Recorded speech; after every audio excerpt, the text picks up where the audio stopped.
Welcome. आज मैं आपके लिए एक हिंदी में लिखी हुई कहानी लाई हूँ जिसे मैं इंग्लिश में ट्रांसलेट करूँगी, वो भी हर एक लाइन को पढ़ते हुए। इतना ही नहीं, मुझे पूरा भरोसा है, पूरा विश्वास है कि अगर आप एक हिंदी में लिखी हुई कहानी को इंग्लिश में ट्रांसलेट करना सीख जाते हैं तो फिर आपको इंग्लिश समझने में और इंग्लिश बोलने में ज़्यादा वक्त नहीं लगेगा। तो चलिए अब हम लोग कहानी पढ़ना शुरू करते हैं। एक राजा था। एक बार वह दूसरे राजा के यहाँ उससे मिलने गया। वहाँ उसे उस राजा की तरफ से एक उपहार मिला। राजा उपहार लेकर अपने महल पहुंचा। दूसरे दिन राजा ने अपने दरबार में अपने सभी मंत्रियों को बुलाया। राजा ने उस पत्थर के बारे में भरी सभा में सारी बात बताई। उसके बाद राजा ने अपने मंत्रियों से पूछा कि इस कीमती पत्थर का क्या किया जाए। सभी ने अपनी अपनी राय दी। सभी की बात को सुनकर राजा इस नतीजे पर पहुंचे कि इस पत्थर से राजकीय मंदिर में एक मूर्ति बनवा दी जाए। इसकी जिम्मेदारी एक मंत्री को दी गई और कहा गया कि राज्य के सबसे अच्छे कारीगर को यह पत्थर दे दिया जाए और उसे कहा गया कि इससे एक सुंदर मूर्ति बना दी जाए। एक राजा था। There was a king. तो किंग का मतलब होता है राजा। एक बार वह दूसरे राजा के यहाँ उससे मिलने गया। Once he went to meet another king at his place. एक बार, वंस, वह, ही, मीट यानी कि वह मिला या फिर हम लोग कह सकते हैं मिलने गया। ओके, अनदर यानी कि दूसरे, किंग राजा। किंग का मतलब क्या होता है? राजा। एट हिज प्लेस, वहाँ यानी कि जहाँ पर वो राजा था। यानी कि क्या कहना चाह रहा है यहाँ पर? एक बार वह दूसरे राजा के यहाँ उससे मिलने गया। Once he went to meet another king at his place. यहाँ पर ध्यान रखिए, वेंट हमारा क्या है? तो वेंट हमारा V2 है। जैसा कि आप जानते हैं गो, वेंट, गॉन, तो यहाँ पर हमारा वेंट V2 में आता है। इसका मतलब वेंट क्या है? V2। इस वजह से हमने यहाँ पर क्या यूज़ किया? गया। मिलने के बाद इसी वजह से हमने यहाँ पर गया का यूज़ किया है। तो एक बार हम लाइन को अच्छे से पढ़ लेते हैं। एक बार वह दूसरे राजा के यहाँ उससे मिलने गया। Once he went to meet another king at his place. वहाँ उसे उस राजा की तरफ से एक उपहार मिला। There he received a gift from the king. There, वहाँ, उसे रिसीव्ड यानी कि उसे मिला या फिर कह सकते हैं कि उसे रिसीव करने के लिए दिया गया या फिर कह सकते हैं कि उसने एक उपहार स्वीकार किया।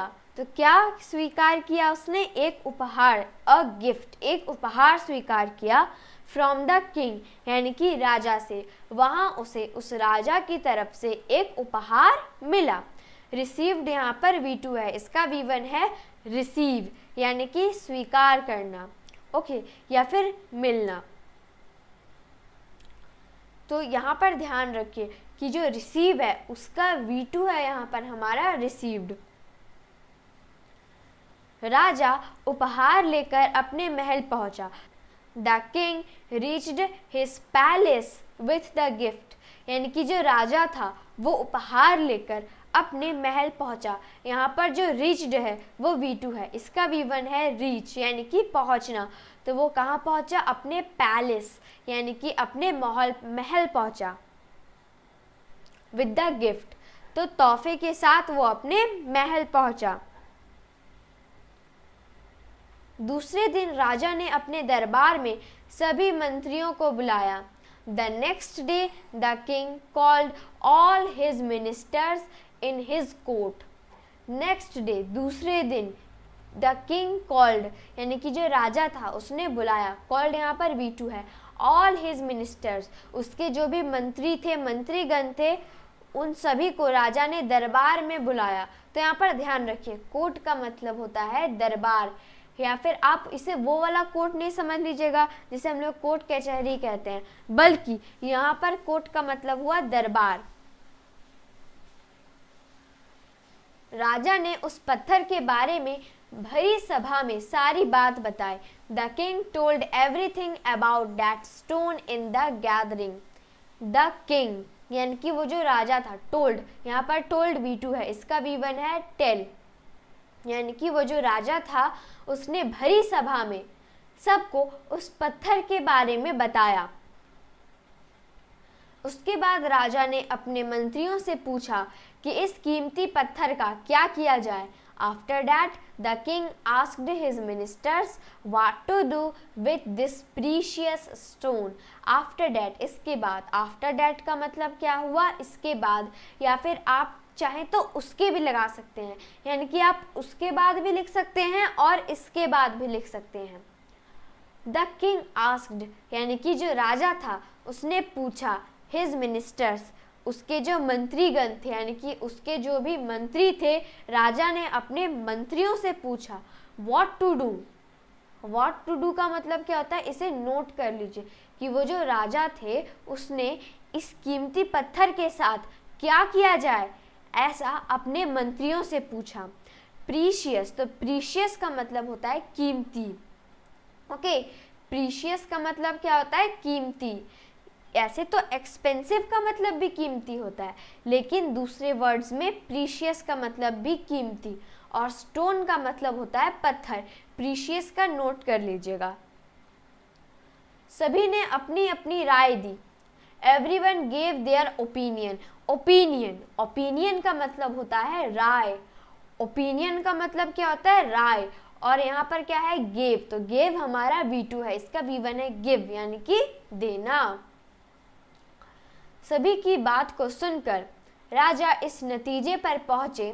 After listening to everyone the king came to the conclusion, यानी कि सभी की बातों को सुनने के बाद, after listening to everyone, listening यहाँ पर V4 है, आफ्टर इसका मतलब बाद, लेकिन यहाँ पर आफ्टर लिसनिंग, अगर इसे एक साथ कहेंगे तो सभी की बातों को सुनने के बाद, द किंग केम, तो क्या हुआ, वो जो किंग था वो आया, टू द कंक्लूजन, यानी कि वो इस नतीजे पर आया। केम यहाँ पर V2 है, इसका V1 है कम, ध्यान रखिएगा।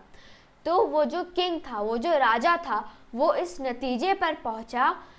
कंक्लूजन का मतलब क्या होता है, नतीजा। ओके, कंक्लूजन का मतलब क्या होता है, नतीजा। वो इस नतीजे पर पहुंचा कि इस पत्थर से राजकीय मंदिर में एक मूर्ति बनवा दी जाए। That an idol should be made from this stone in the temple of the kingdom, कि ये जो पत्थर है उससे एक राजकीय मंदिर, यानी कि आपने देखा होगा अक्सर कि जब भी आप कहीं भी किसी भी राजा के बारे में सुनते हैं, तो जैसे कि राजकीय भवन हो गया, वैसे ही राजकीय मंदिर। ओके, तो राजकीय मंदिर, उस समय राजा मंदिरों को क्या कहते थे, जहाँ पर राजा बहुत ज़्यादातर जाया करते थे, जो मंदिर उन्हें बहुत ज़्यादा अच्छा लगता था, या फिर कह सकते हैं कि जिस मंदिर में वो बहुत ज़्यादा जाया करते थे, वो हुआ राजकीय मंदिर। और उन्होंने राजकीय मंदिर में ही उस पत्थर से बनी मूर्ति को स्थापित करने का आदेश दिया। लेकिन अब सवाल उठता है कि वो जो मूर्ति है वो बनेगी कैसे, तो इस पर क्या हुआ, आइए हम देखते हैं। इसकी जिम्मेदारी एक मंत्री को दी गई और कहा गया, the responsibility for this was given to a minister and it was stated the responsibility. तो रिस्पॉन्सिबिलिटी का मतलब होता है जिम्मेवारी, जिम्मेवारी का मतलब क्या होता है, रिस्पॉन्सिबिलिटी। तो क्या कह रहा है, इसकी जिम्मेवारी एक मंत्री को दी गई। The responsibility for this was given to a minister, और कहा गया, and it was said, और कहा गया। तो यहाँ पर ध्यान रखिए कि जो said है वो क्या है, हमारा V2 है। क्या है, V2। इसका V1 है say, यानी कि कहना। तो एक बार हम अच्छे से सेंटेंस को पढ़ लेते हैं।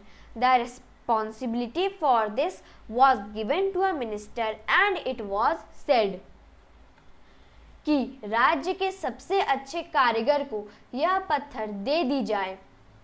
That this stone should be given to the best artisan of the state. Artisan का मतलब होता है कारीगर, ओके। आर्टिसन का मतलब क्या होता है? कारीगर। इसे नोट कर लीजिए।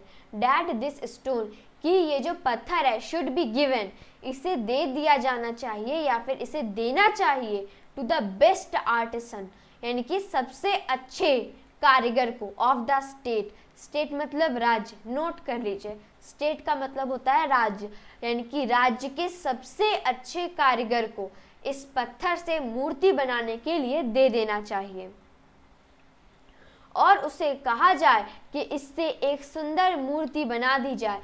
And he should be asked to make a beautiful statue from it. And और ही शुड बी आस्क्ड, यानी कि उसे कहा जाए।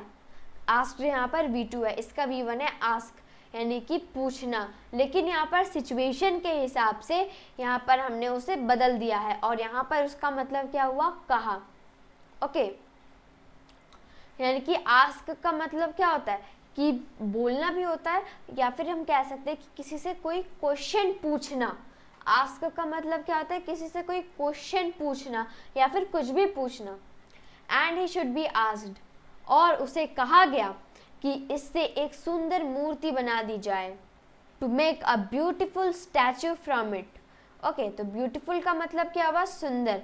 ब्यूटिफुल स्टैचू, सुंदर मूर्ति, फ्रॉम इट, यानी कि उससे एक सुंदर मूर्ति बना दी जाए।